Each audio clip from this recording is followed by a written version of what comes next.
Hi guys! So for the first episode of Slobbering Sunday, I thought I'd thank you. I thought I'd introduce you to the dogs themselves, and I figured we'll start with the baby.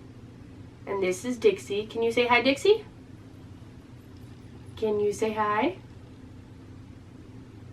No? Okay. So Dixie is actually our baby, like I said. We actually know when her birthday is. She's the only dog that we know when her birthday is. Dixie's birthday is actually in 4 days, and she'll be a year old. You hear the other puppies? They want to come in too. But you're first. Her birthday is actually in 4 days, so she'll be a year old on January 21st. And come April 17th, we will have had her for a year. Dixie's definitely been I'm going to say the best one to train and the best one to have. Because we got her so young, we know exactly what she's been through. We know the type of love she's received. We know just almost everything about her. And that's what probably makes her the most special, because we know everything about this little one. We know when she got her shots. We know what type of kisses she gives. Oh, you're so cute. We know just how she likes to be cuddled. And we know what makes her scared. We know what makes her happy.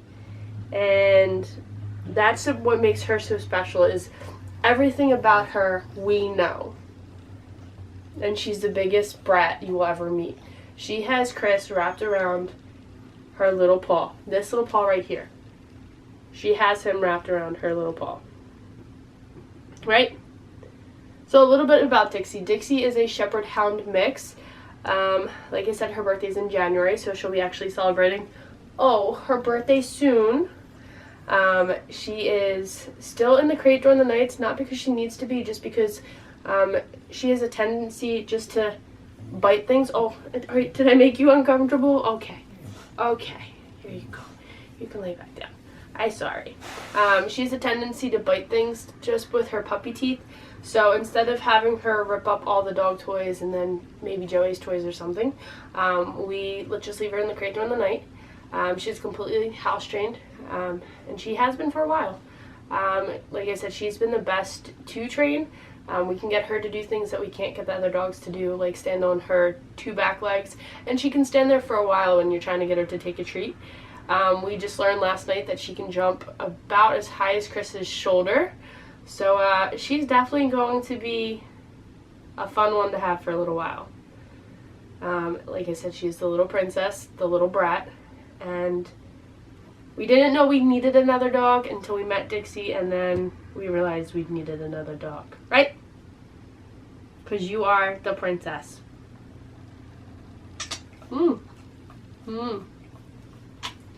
Anything else I should add about the princess? You make the cutest little sounds. And you're the cutest. And you're the cuddliest. And Daddy says you give the best kisses. Now you're going to go to Daddy. Well, that's all about Dixie. And next up, we'll bring in Brindle or Coco. Hi guys, so now we have Brindle with us. Brindle, she's going to leave me. Okay, bye Brindle. Brindle is the first puppy that we ever got. We got her back right before Christmas of 2012. She's the first puppy we got as a family. She's the first puppy that Chris ever got. And she has the biggest special spot in our heart. Being the first, you love them just a little bit more than you love anyone else. Brindle is a huge protector, especially of Chris.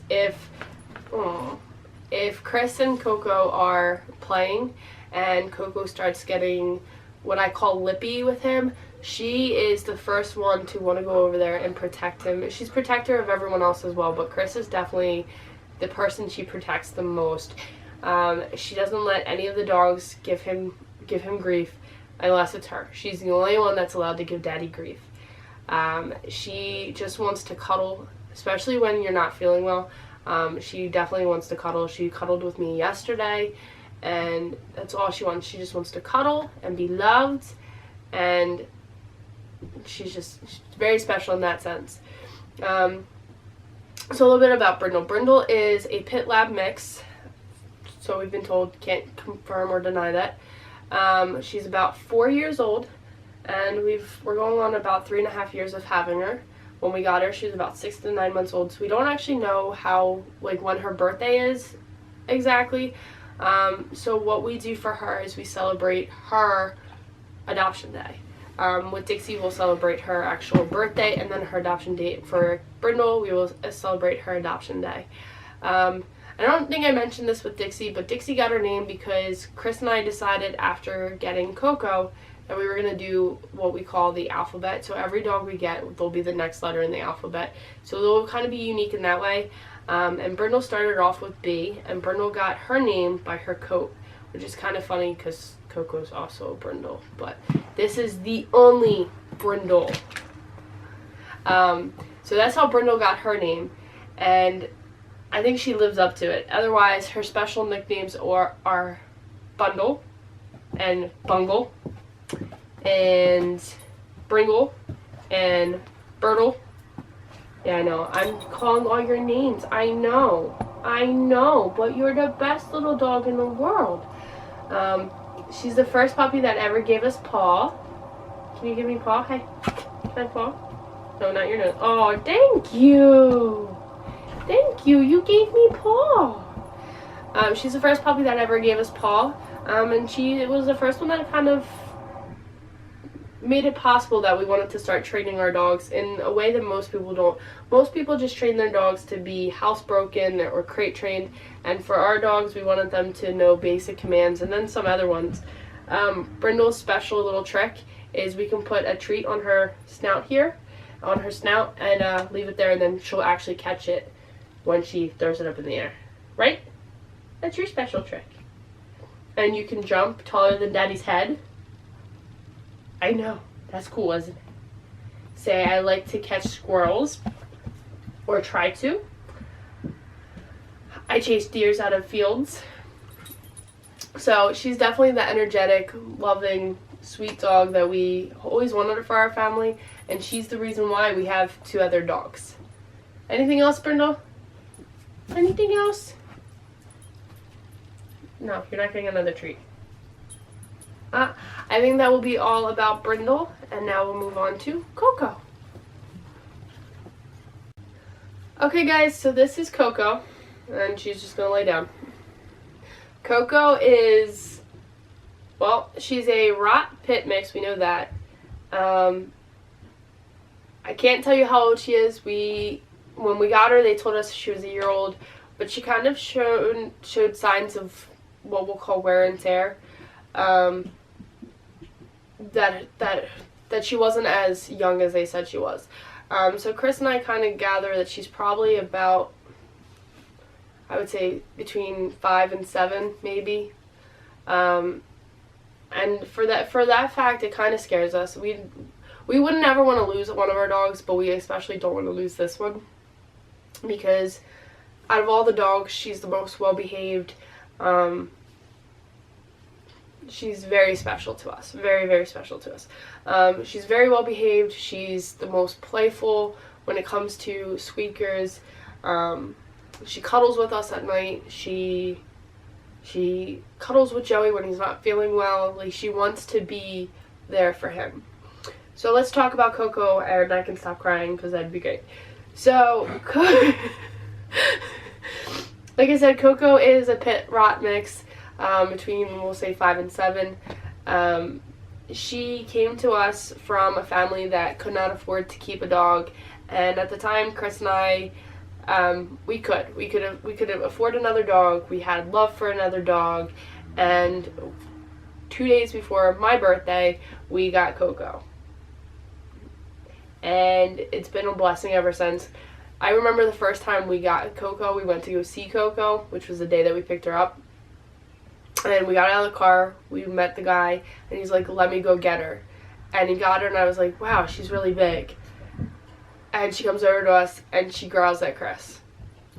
Just growls at him. And he looks at her, and he's like, really? And that was the one and only time she's actually ever, well, there's one other time, but that's the only time she's ever really growled at him. And ever since then, like, the only time she growls at him is if she's playing. And the one other time she growled at him, she didn't know Chris was Chris. I let her go outside to meet Chris, and Chris was walking across the street and it was dark and she couldn't tell it was Chris, and she just growled like, "This is my house. You're not coming into my house." And then when she saw Chris, she was the most apologetic dog you will ever meet. She just put her head down and she just looked like she was so sorry and she would never do it again. And oh, it was great. But Coco is, she's the one that Chris roughhouses with the most. He gets down on the ground with her and he will mess with her all day long. He will get down there and try to steal her ball, and she tucks it under her chin, puts her paws around it and her chin down and locks her chin so that Chris can't get it, and he roughhouses with her to get it, and she murs at him, and you know, that playful like growl, like, you know, and it's just, and the funniest thing is the second that he stops, the second that he picks his head up, she just starts licking his face, and it's just, it's good. There's 1,000 things you could say about Coco. You know, she is the biggest beggar at the table. She will literally sit there and stare at you dead in the face until you give her a piece of your dinner, no matter what it is. She'll eat lettuce, she'll eat tomatoes, she'll eat whatever. Anything you hand her, even if you're not supposed to, even if it's something she can't have and makes her sick, she will still stare you death in the face until you give it to her. She is dead set on getting it. And you literally could mess with her in any spot of her body and she does not care. You can play with her ears. Oh, did I play with your ears? I know. Did I play with your ears? And she just doesn't care. She'll look at you. She'll look at you. But that's it. She won't growl at you. She won't nip at you. She won't. Even with Joey. Joey could be in her face, on top of her, and all she does is she gives out this, like, it's not even a growl, it's not even anything, it's just more of a like whimper, and that right there is all it is. It's just this little sound that says, "Hey, I'm not comfortable," and that's it. But she is just the most well-behaved, sweetest, biggest lap dog you will ever meet. She thinks she is the size of her little noggin. Can you come here? Come here, let's show them your noggin. Say, "This is my head right here, and I think I'm as big as my head. I think I'm as big as this little head here. But I'm really this big 85-pound dog. Ugh. Who likes my belly pet? Who likes to be cuddled? And who is the biggest, brattiest beggar you will ever meet?" Right? That's Coco.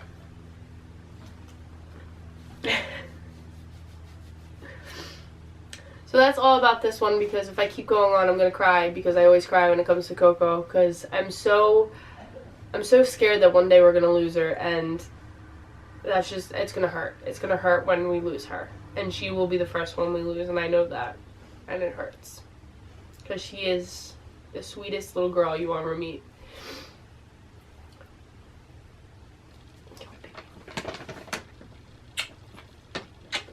Okay, that ends this video, because if I keep going, I'm gonna cry, and I don't want to cry. I'm gonna go get puppy kisses. I'll see you guys again soon. Bye, guys.